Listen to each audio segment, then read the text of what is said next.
Hello, everyone, and welcome to Prep for the Night. I'm one of your hosts, Aaron, and I'm joined by my lovely co host, Jefferson. Hello, Jefferson. Hello, everybody. Hey. And we have a very special guest, Amber. Amber works for EAC. They are part of our prevention team.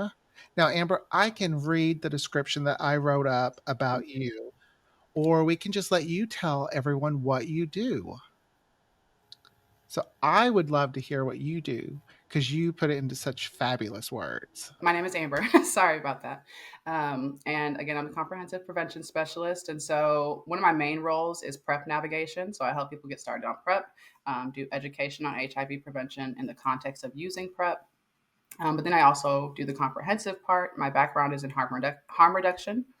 So I can do basically what is equivalent to like peer support. I'm not a physician. I'm not a clinician. I am not a certified recovery specialist. I have lived experience and professional experience. And so I can help people understand their substance use behaviors and look at resources that are available. What does treatment look like? How do you make it happen? And things like that. So I just consider myself like a prevention specialist for undesirable and delinquent behaviors per how the medical industry describes them. I don't think people are delinquents, but Well, I think you help people get ready. You help people stay prepped for the night. Um, sorry, That's right. I gotta do a little plug. All right, before we start talking about our topic, which our topic is chemsex. I don't know much about chemsex. I don't know about you, Jeff. Do you? I'm pretty clueless, so I'm looking forward to talking. Me too. But since this is going to be a serious topic, I thought we'd play a would you rather question. And our would you rather is would you rather have the ability to read the minds of everyone in the world or be able to move objects with your mind? I do not want to hear people's thoughts. That seems deeply overwhelming. I already have a lot of empathy. I consider myself like a neuroses translator. That's why I'm really good at my work. I'm unmoved by a lot of behaviors. So I would much rather move objects with my mind, like dishes and laundry and things out of my car. I would have to agree. I grew up watching Sabrina and Bewitch, and being able to move things just without having to do anything sounds wonderful. But I agree with you. I do not want to be able to read people's minds because if I knew what people really thought about me, I would probably cry in a corner every day, all day. I'm very Oh, sensitive. not good for your You health. know, at first I was going to share that response with y'all and be like, "Oh, I do not want to read people's minds." But honestly, I already try to do that in an unhealthy way all the time anyway, like trying to constantly Hmm. think about walk into a room, what are people thinking about me? And so I guess it'd be nice to be able to do it.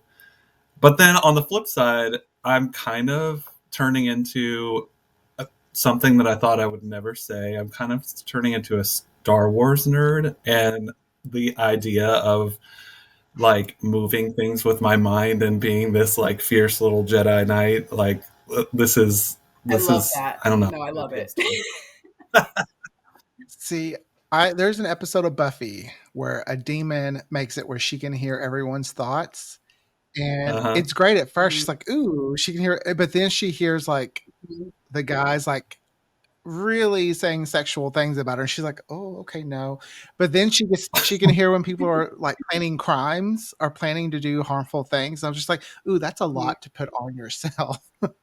Yeah. Yeah, like you Yeah. So have to like answer this call. Like you hear a thought and you're like mm, compelled. You're like, I must address this. Yeah, I would change my answer. I don't want that. Don't become burdened with the truth.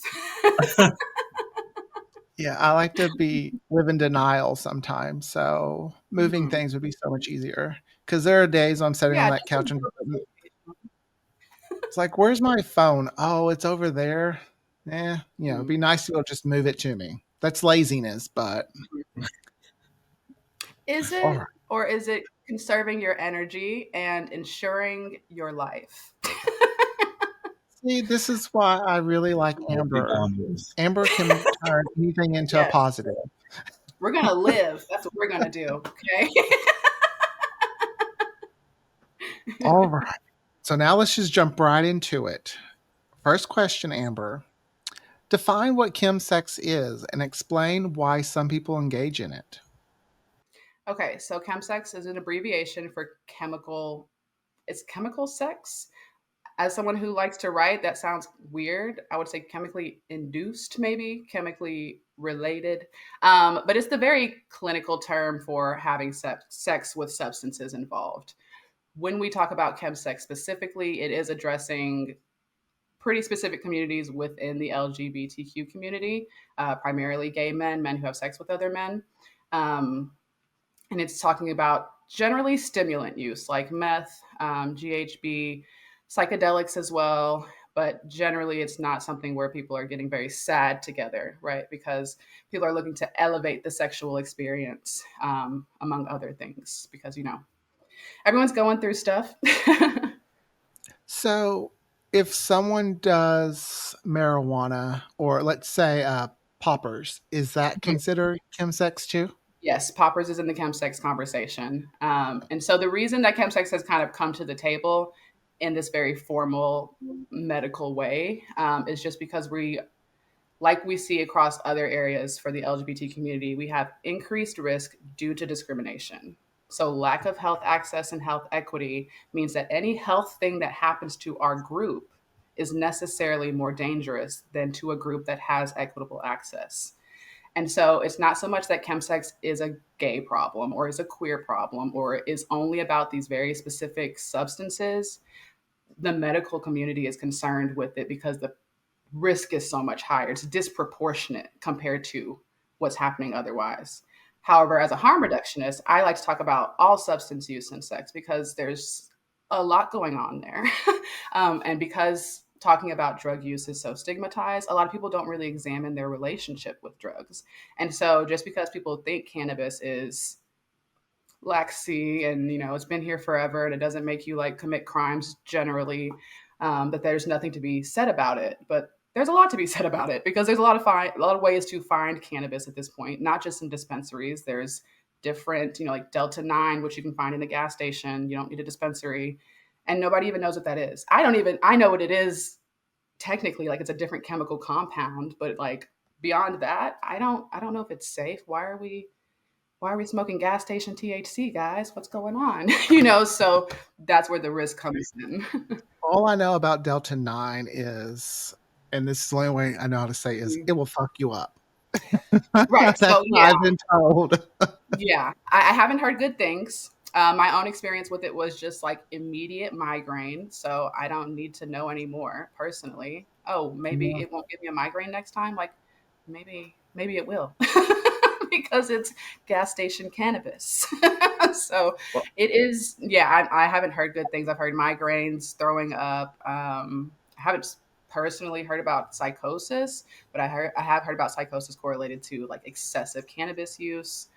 So there's definitely risk even for substances that people think are relatively safe.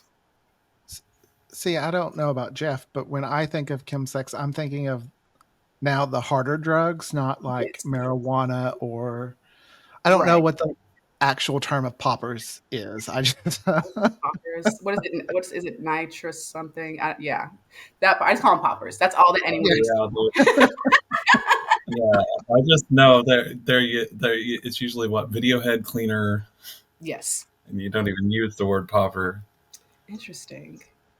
Yeah, if popper you is were the gonna only if you were gonna context like get it. word I have like I was for gonna say, yeah. that. Yeah, you get I've seen poppers a at the sex toy store. yeah. Yeah, yeah. Well, I went to the last store I went into Mhm. where they were at. It was like a sign that said, "Ask us about our top selling video head cleaners." And I love and it. I so then I asked about it, and then the guy behind the counter was like, "Oh, I can't talk about. I can't. Can't call them if you use poppers. the word popper, you cannot sell it." So, and I'm like, I didn't use that term. I just did what your sign said Yeah, to ask you I did about, ask. and it was very awkward. I'm just shocked I'm you didn't sure. we didn't find a more creative way to market it because video head cleaner just Right. who Like, is there uses something in video this head store that we can Right. clean? Like something we could also purchase at this store that might need to be cleaned? If cleaner? we're just gonna make up a name for it, Well, like well, everybody is 100% going to know what you're after right. because nobody uses Yeah. that. Right. Well, We We don't don't need a have that video machine. cleaner. it's the same way at some tobacco stores because my Mhm, mom, her second job is she works at a tobacco store and mhm, they sell these little pipes, but they're for meth, but they can't say mhm. what they're really Oh, for. They're yeah, just, you know, it's called, I tobacco. think, a It's a crystal tobacco rose. pipe. Yes, it's tobacco Yeah. pipe, but it's actually called a crystal rose. Mhm. And I Mm. was Yes. just like, Or "Wait, rose how do you" stems. it's like, "How do you Yeah. sell this if it's not" they're like, Well, it "Well, used to be in it's a a brown bag. tobacco it's a tobacco pipe." I'm like, "Oh, it's a Yeah. tobacco pipe." Okay. Yeah, but gas stations, you just do like a brown bag situation, depending on where Okay. it is. Yeah, there's been people will find a way. People persist Yeah, in right. in achieving their needs, whether people agree with them, whether they think their needs, like it doesn't matter. That person thinks it's a need, so they will pursue it as though it is. So we know, so Amber, we know people are going to, people are obviously pursuing this, Mhm, and that um, just by that definition, I think there's a lot to unpack mhm. here. So, can you talk a little bit about um, maybe some of the potential risks involved for someone involved in chemsex, be that either physical or mentally? Yes, and definitely just want to co-sign. It is super loaded. There's so much to unpack there. Like, why is this only talking about this and not really this, and only these people and not really these people? It is really complicated. I do just want to mention that cannabis is generally not included in this conversation. Like, if you talk to someone who maybe is a chemsex educator or is, doing chemsex, they're not talking about cannabis. I include it as an educator because cannabis is a depressant. People use it to get Mhm. crossfaded, and that does introduce risk with stimulant use and psychedelic use. So I talk about it as an educator, but just so that for transparency, cannabis is not really on the list. It's more so, like you said, those hard drugs, things that have a higher risk for fatality and negative health outcomes.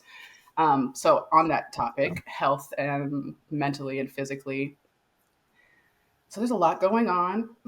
Generally, people do have some polysubstance use with chemsex, which means more than one. So it's generally not just meth for two reasons. One, because they want to explore other things, and two, because meth is obviously unregulated. So we don't know what's in the street meth, and even people who use it don't have drug testing materials. So there's that factor. And then there's like your mental health. So it is I don't like to use risky because it's become such a terrible word. Like it's just become so Right. coded for like moral fault, even though it should be used to just describe a risk. Like it's very risky. It's high risk to be inebriated, potentially around someone you just met or don't know very well, maybe in a building or facility or place that you're not very familiar with. And it just kind of can keep stacking indefinitely. And so Well, when and And I don't like that word risk either. Is there another word that when you're I say doing education or something? harms. I say substance related harms, as long as I'm in a copacetic environment, because that is a decision. Like just like we notice risky is rude, people who use risky Hmm. notice that harm is trying to say something else as well. But I do prefer harms. I prefer there is a high chance of harm, substance related harms, due to low, like your executive functioning. You can't really make a lot of clear decisions. You may be slower processing, just all the things that come with being high. So you go ahead. oh, no, I was gonna say, I feel like risky should be saved for when it's actually, like if you're taking meths from someone off the street, you don't know what they put in it. Did they lace something with Mhm, it? Like, to me, mhm. that might That's be a very right, little bit more dangerous than just harmful because you don't right. know what that person. Because there are people who will is it fentanyl or something, will lace Yeah, different kinds of drugs with different and yeah, that could really cause major yeah, problems. So I feel like risky should really be saved for like a situation where it is risky. yeah. I agree that it should be some kind of spectrum. We can't just like throw everything into this one word. It's not really fair because some Mhm. of the things that are being thrown into risky are just like who people are and what they want out of life, right? Like if it that's what you want, we can't just keep telling you you are risky as a human. Like that doesn't make any Because sense. The brain will resist that. It won't cooperate because that's like, what do you mean? Right. skydiving to Right. some people is risky, and to some Highly people risky. it's not. You know? Talk about novel movement above the heart line. Like highly risky behavior. And Yeah. quiet as it's kept, alcohol is extremely risky. Alcohol is so dangerous. It is the most dangerous and most accessible substance we have. Kids have more access to alcohol than they do to the other things, Mhm.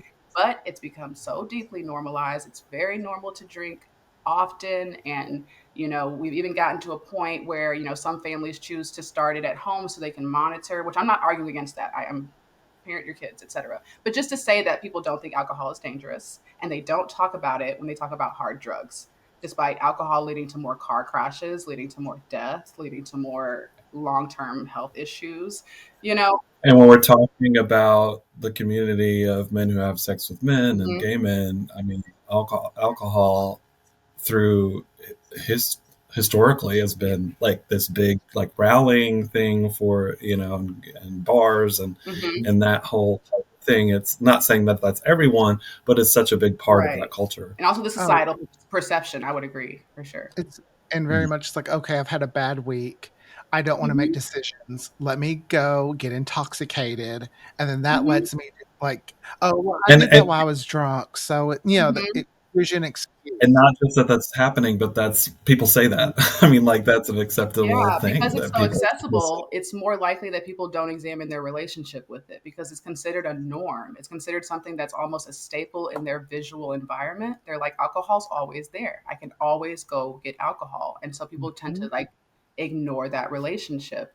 And also a reason to ignore it is if you have any underlying things going on, PTSD, CPTSD, other mental health conditions. If they're unaddressed, undiagnosed, untreated, and then you're throwing poly substance use on, and then you're throwing unstable relationships on top of that, I get to get out of breath with the number of risk we have.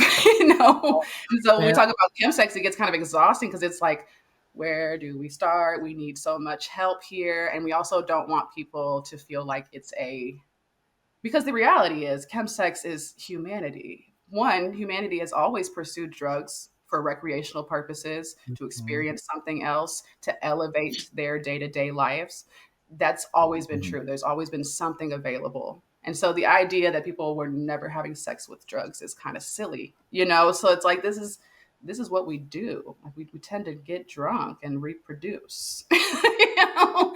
And so talking about it in that way, I think helps a lot with some of the bringing some of the stigma down and just being honest about it. It's like, okay, we don't need to make people feel bad because they want to have Mhm. sex and use drugs, but they deserve information symmetry. They deserve to have Right. agency because if you don't know what you're doing, it may feel very empowering to have, a thrilling sex life, but if you don't really have agency, you don't have access to healthcare, you don't have anyone really telling you the truth, letting you know what resources are available, it's not as empowering as it might appear, right? And so that can kind of become a what's the word I'm looking for?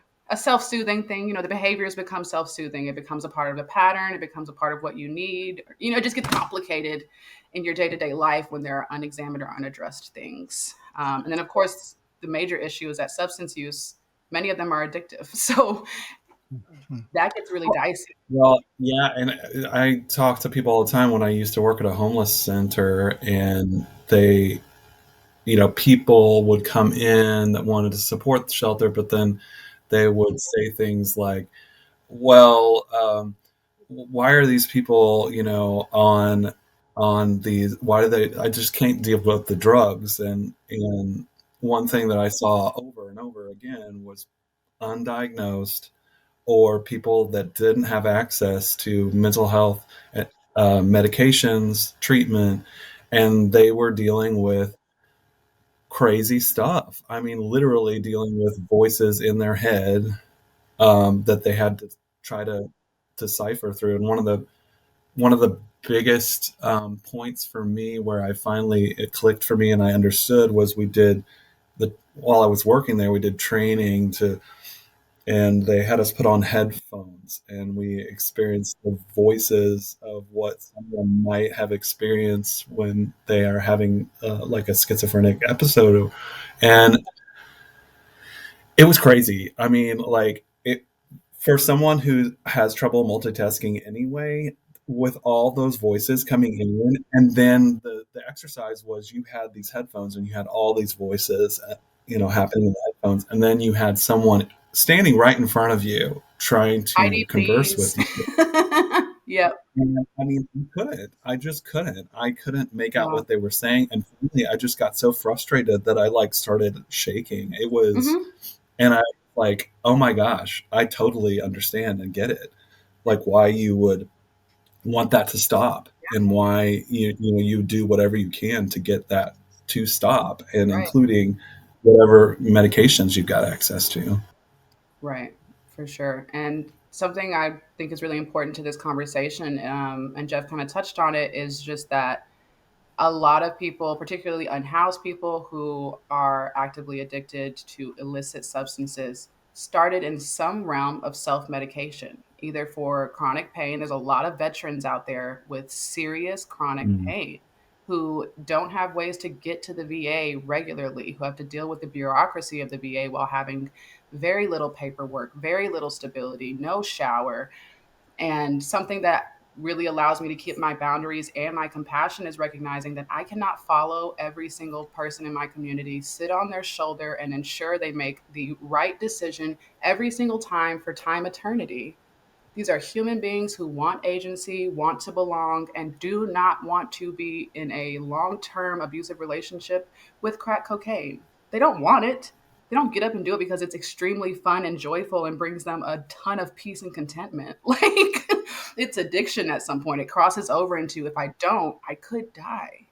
Same thing with alcohol, same thing with opioids, to where if someone does suddenly stop, mortality risk goes through the roof. Their system literally depends on the substances to do your system things, to do your breathing, to eat, to give you cues, all of that. Now it needs opioids to do it. Now it needs crack to do it. And so this idea that people are making these definitive decisions every time they pick something up, every time they go do something that could induce harm, that's just not tracking for me. I see a lot of people in autopilot. I see a lot of people who are absolutely chronically in survival. They are easily startled. mm, Everything is a conflict. They're very defensive because the world has really kicked them and continues to kick them. So, like you were saying, I really want to focus on the prevention and letting them know, hey, I can't fix all of this. You can't fix all of this. And I agree that you are up against systemic barriers outside of your control. But I do think you want to live. I think you want to make it somewhere. You don't know how to get there. You don't know what to do about it. But I think you want to live because you haven't jumped off the bridge. And there are lots of chances to do that when you're unhoused. So I want to give them that information. Like, here is what stimulants do. Using stimulants does this to your heart rate. You could start sweating. This is what you need to do to prepare. This is what you need to do to follow up. Like with Chemsex, if you're smoking meth, you need to. You don't need to. It's it's prudent to brush your teeth frequently because it will mess up your dental health, and your dental health is tied to your gut health and your immune system. So one little dental problem can turn into serious long-term and or chronic issues. So it's just like there's just so much, like just so much, and at the root of it really is like lack of health equity, lack of health justice, lack of access to all these resources and information in the same way it's been offered to people who are able-bodied or stable or secure or otherwise supported in society. mhm. So, how does chemsex intersect with issues like HIV prevention, PrEP? And you've already kind of talked about harm reduction, but Mhm. maybe if there's anything else you'd like to add to that. Yeah, I like to think that we kind of have always been talking about chemsex in the HIV prevention space, just not with this specific medical term. Because again, people have been having Mhm. sex with drugs, so why would we need to clarify that was happening? We had the crack epidemic, we had the '60s, we have so many periods where there's a prevalent drug being used, and people definitely have kids. Um, And so I think we have been talking about this when we have HIV prevention workers, like outreach workers, talking to sex workers. Like we're having conversations about chemsex, just not in this very formal way that's recognized by, the medical institution. That's concerning to the medical institution. It was concerning to us. And maybe it didn't look like a very sophisticated thing, but I know that HIV prevention, harm reduction started out in HIV prevention. It was a response to HIV prevention not happening for unhoused folks, trans folks, people who live on the street, and sex workers, Black folks. Like 3 years in, after the initial case, they discovered, wow, it has been spreading really, really fast and intensely among the people we care the least about. And that's where harm reduction came in, because they started realizing clean needles prevents the transmission via needle use. And so harm reduction is inextricable from HIV prevention. And because we talk about that, we know that we also need to be addressing sexual health, because the idea that no one was having sex is obviously not the case, because it's an STD. Mm. So we naturally have been talking about this, in my opinion. And I think that it's important for the medical world to publish and get the data and have representation in these spaces. But I also think it's really important for us within the community to recognize that this is our knowledge. These are things that we know have been sharing in some way or another to keep each other alive. It's part of what has allowed us to persist through horrendous, horrendous times in terms of discrimination against the LGBTQ community. Yeah, and in your role with EAC and HIV prevention and PrEP, um, how does this does this come up a lot in your conversations with people? Um, this idea of chemsex, or do you touch base with people at all? Does that come up? Okay, not formally. No, that's a hard thing to walk out the door with. Hey, do you do meth and have sex? But I do. We have check marks on our testing form for are you interested in substance use treatment or prevention education, and so that's where I do my spiel. I definitely go over what Narcan is, how it works. I like to tell people the brain thing that's happening. For a lot of people, that's very beneficial. It makes information stick longer when they kind of have that extra bit. Like, why does it work? Why is this happening? Um, and I hadn't got to this point with the client yet, but there's the potential there. It just hasn't necessarily come up as a top concern. But again, this is like what I was describing, where it's like I'm kind of talking about it. I mean, are you getting on prep to have 100% sober sex? I don't think everyone is. Sure, lots of people are, but I am positive I help people get on prep who use something other than cannabis. um, and while they're enjoying their lives, they're just minding their business. So it hasn't come up very explicitly. I imagine that it is. It's just a. It's very clinical, in my opinion. It's very clinical. Chemsex. It's vague. It's not a household term. It pathologizes something that's obviously human, and that can be confusing to the impacted community. Obviously, gay people, queer people who are like, why do you always say that we have these big disease problems? It makes it seem like we're immoral, and that's why we have disease problems. And it's like, we have disease problems because we can't get health care. We have been systemically marginalized and neglected and left to quite literally perish, specifically in the context of HIV. So that's why these conditions are more dangerous for us. And we also make up a smaller percentage of the overall population. So if you take 25 of my 30 versus 25 of your 300, who is at a higher chance of their culture not persisting, their people not existing in the future? It's very, yeah, it's all interlinked in such an exhausting way sometimes, I think. It's like, how do we talk about all this? I don't know. Well, and on that note, let's talk about some. You've already mentioned some Mhm. misconceptions that people have about it, and even the fact that the term is not household and Right. it's you know a medical term. But what are some other things that um, can you speak to misconceptions versus the reality when it comes to this? Um, something just made you made me think of real quick. Party and play. That's the street, the colloquial. There we Right. go. That's what I would start a conversation with among peers. Yeah, and if I'm talking to professionals and healthcare providers and people who don't work with people, they're in the hospital all the time, not out doing outreach and stuff. That they say chemsex, but I would say Mhm. party and play. I should have mentioned that. um, Yeah, and I was gonna ask too on the form, like what, like on your testing form, I don't even know how they list it, Oh yeah, and it's just for then substance use.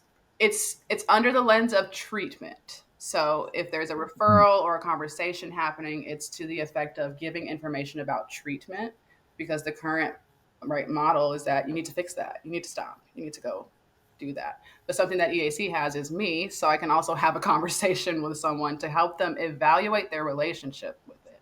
And like that's something I would love to do for people. I would love to be available for that. Because that's been the most helpful thing for me, just figuring out why are you doing this, what is it, and not in a judgmental way. People hear that question automatically are like self-blame, self-blame, yeah, self-blame, and it's like no, yeah. no, no, no. Well, because there's a lot that is gonna happen, Mhm. and there's a huge gap that's gonna Yeah, happen between identifying something and then helping someone self-identify and figure so this much, out and right. map it out in their mind and come to terms with it Mhm. and make a decision that they're going to do that and all that. Much, yeah. And as a harm reductionist, I know that people come back when they can trust you. Mhm. So you don't need to get really anxious about like, am I going to indirectly cause them to lose their life because I didn't help enough? It's like, no, you just need to be there. You need to be receptive and where you say you're going to be so that they can come find you or call you or text you. People just get very anxious about all the things, mortality and grief and their family members who's been affected by this. And they feel like if I do not definitively get you to agree to stop this right now, it's on my shoulders. I've done a bad job. I'm missing something here. But what people need, particularly when they're in like long term dysfunction across all areas of life, is just like something that's there, something that's going to keep being there. And I think that, I love being at EAC. I love my role. And I love that I can bring that into the role because it's needed in more places in community. There's not a lot of like, I don't know, that's not like a service that's offered really. I mean, you have peer recovery, but that's based in sobriety. So if you're not choosing to be sober, there's nothing in the middle. There's no conversations to be had outside of mental health therapy, but they also want you to get substance use treatment first before they give you any mental health diagnoses. So that's a big problem. So if someone wants mental health treatment for potentially borderline or bipolar or something, and they have an active substance use problem, it's generally best practice protocol, et cetera, to get that substance use treatment under control because it just introduces so many factors, additional factors. But it's a barrier for people to get treated for what they need to get treated for because it's not like they generally occur without the other. You don't have an abusive relationship with illicit substances and no mental health challenges. It's just not happening. Well, and sometimes just checking that box just makes it real. Yes. Maybe You have a you're not ready problem. for that. Yeah, Yeah, and you're having to admit that, okay, mhm. I need some help, but I need that some help. Yeah. And that's why I like to just open with Narcan because a lot of people don't use opioids. And so they'll be more comfortable and disarmed if they think what I'm saying doesn't apply to them. But I know as a community health educator that one, everyone needs to know what Narcan does, how it works, and what opioids do, and what an overdose looks like, period, point blank. I also know that by me exposing them to the topic in a non judgmental way, whether or not it's relevant to them, increases the likelihood of them sharing that with someone who is at risk of opioid overdoses. It also increases the chances of them wanting to come back and talk to me because I didn't batter them over the head about carcinogens. I was just like, hey, this is Narcan. You can get it here, here, and here. These are opioids. You can find opioids in other things. They can be in pills and other powders.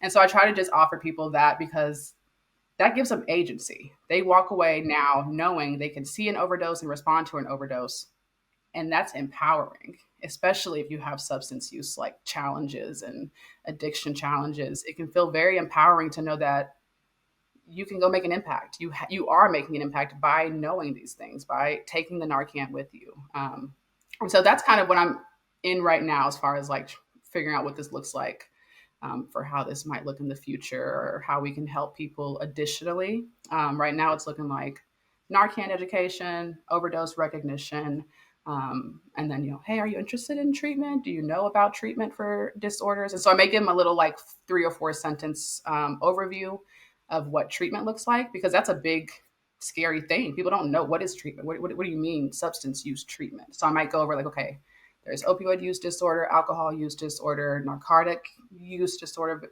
vaguely.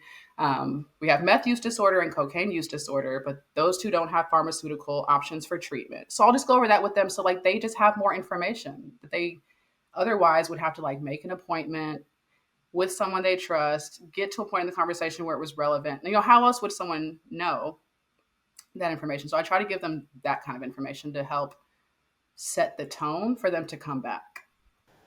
So I think there's different there's different groups of people Mm-hmm. here that we can talk about. There's people that are, that mm, they're not real empathic. They don't really understand some of Mm-hmm. these basic things that we're talking Mm-hmm. about, and they come from a place of judgment. But then there's also uh, a group of people, myself, I would say Mm-hmm. included, doesn't know much about the topic, Mm-hmm. knows a little bit more about the topic now after today's conversation with you.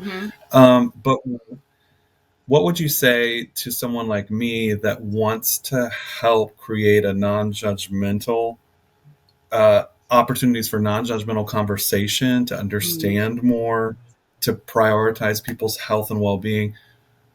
What are some ways that I can start doing that? So I'm really good at statistics. And something I've noticed is that a lot of people in society think that a statistic that's actually just describing something is either a prediction or a suggestion for how to fix or behave in the future, right?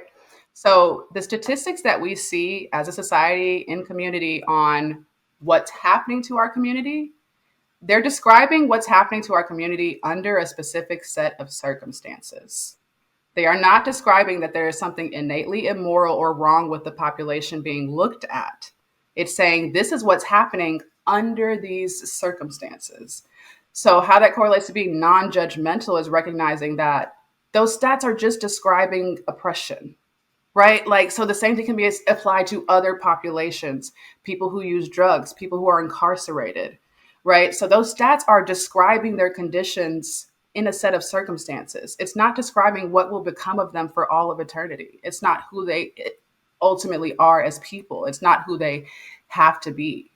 And in that light, recovery is possible for everyone. Well, some data says that sociopaths can't recover, but that's unrelated. But recovery is possible, and so that's how I stay open, knowing that, like, hey, just to speak frankly here, I almost went to go meet my maker on purpose. I had some mental health issues in my young 20s, and I thought, I've had enough. I'm done. And I'm so glad I didn't. I'm really glad to be here. I'm truly glad to be here because it's out of spite now. But to say that, looking at the thing from this perspective of like, people want to recover. People don't want to be addicted to things that are unsafe. A lot of people who use fentanyl did not want to use fentanyl. They had to because it was in everything. Now they're fentanyl users all of a sudden, right? So I assume that people want out. I assume that people are trying their best, and that can be hard. But I don't have any. I don't have any violent experiences. This conversation can get really dicey when you're talking about like hard crime against others, violence against others, right? But I'm generally talking to unhoused people who are in their 60s, who have neuropathy, who got wounds that have been uncared for, right? I'm not talking about like Jeffrey Dahmer. Just people just they want out. They don't know how to get out. They don't know what they don't know. They don't have what they don't have. They can't plan for what no one's taught them how to plan for. And so that's really how I approach it. It's just believing in people.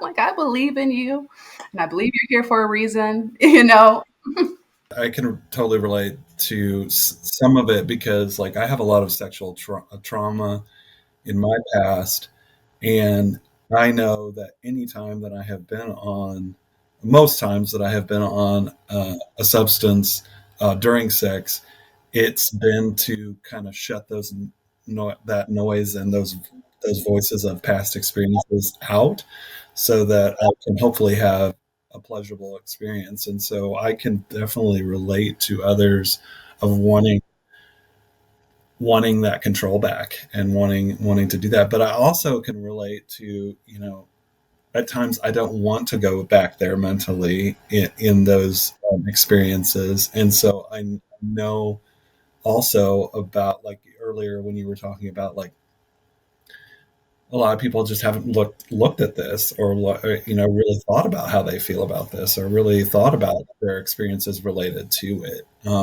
And so, as you're talking, I'm thinking, well, these are avenues and ways that I can have a conversation with someone, poise it based on my experiences, and hopefully no judgment comes across, but Yeah. maybe some opportunity for I discussion. think that's, I wish I would have touched on this earlier. There is a very tight link between sexual trauma in the LGBT community and chemsex as a prevalent choice that our community is making. It's not unrelated whatsoever. And that's why I say it's really complex, because it's trying to figure out, okay, why are we having sex? Why are we having sex with three substances? You were high 2 hours ago, like, just kind of get those gears turning as, like, how did we get here? And then, like you're saying, like, as you examine that, you discover, oh, maybe I was escaping. I myself have some sexual trauma related to, like, hypersexuality, which is something our community deals with a lot, because everyone is oppressing us most significantly based on who we may or may not be having sex with. And so because of that, it's very prevalent. It happens often that people in our community struggle immensely with sexual violence, sexual trauma, and hypersexuality. And hypersexuality, in and of itself, typically shows up as a trauma response from childhood sexual violence and/or abuse. And so it can track back decades. And so with the chemsex conversation, and why it's really important to me, is I want to give credit to everyone involved. Like, I see you're trying to have a good time. I see you're trying to figure this out. I see. And also, you don't got to kill yourself to get these feelings, to feel validated, to feel like you're belonging. You also have some additional control. When it comes to prevention and talking to people, I try to think about, what can I add here, instead of telling them to restrict something. Restriction is very complex and requires a long-term commitment. You got to follow up and make sure they're doing things. Whereas when it's talking about adding something, like what you were saying, Aaron, you're like, what can I add? Can I, with cannabis use, with munchies and cannabis, a lot of people will say, I burn through Doritos. I can't stop eating my snacks. I just eat for hours and hours and hours. And a big, harm reduction tip there is, replace it with some fruits that you like. Not to be all, like, eating disordery, but it works because you're hungry because of what it's stimulating from the substance, not because you need sustenance. So adding fruits that you like, not just telling yourself, no more Doritos, you stupid loser. That ignites our self-blame and those narratives that we're keeping with us from all the things we've been through. Whereas, hey, you can actually add Narcan to your overnight bag to make sure no one dies from an overdose. Empowering, increasing agency, increases chances of coming back to talk to me again. So I really love just to try to figure out, what can we add here, because you obviously have been told your whole life to restrict your authenticity, restrict what you want, restrict what you want to say, and it's not working. It's harmful, it's hurtful, and you've heard it all before. You've heard what you need to stop. That's the only thing you've heard, actually. No one's actually told you what it looks like to recover from anything. Well, Amber, thank you so much for. I know I am now more educated about chemsex. I don't know about you, Jeff, but I feel like I could have an open conversation with someone. Yes, and I'm not going to use the term chemsex. I'm going to use party and play. I love it. I love it. I know when you said party and play, I was like, oh yeah, that's. I Everyone's used head to do pops to the that side. a They're lot. like, oh. Like, I'm naive in a lot of ways. That when I used to be on the apps, I didn't Mhm. know that a capital T or something. I was It's like, why Tina. does this Mhm. person have a capital T just in this Who's random Tina? spot in their bio? Why is Yeah. she everywhere? Yeah. So yeah, so party and play might be the easier way to discuss it. Yes. Yeah. But Amber, we want to thank you so much for coming on this edition of Fabulous Yes. Night. Thank you. We'll definitely have to have you back. I'm available. I'm employed here.